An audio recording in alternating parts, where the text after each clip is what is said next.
Hi friends, எல்லாம் எப்படி இருக்கீங்க? நல்லா இருக்கிறீங்களா?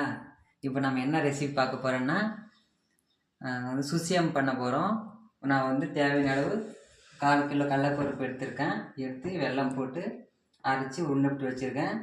200 கிராம் மைதா எடுத்து கரைச்சி கொஞ்சோண்டு சோடா மாவு போட்டு கலர் போட்டு ஆட் பண்ணி மிக்ஸ் பண்ணி வச்சுருக்கேன்.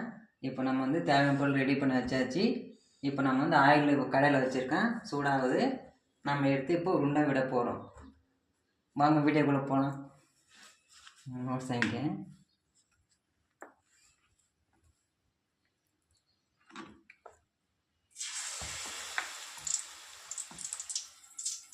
இங்கே அள்ளி கவருமா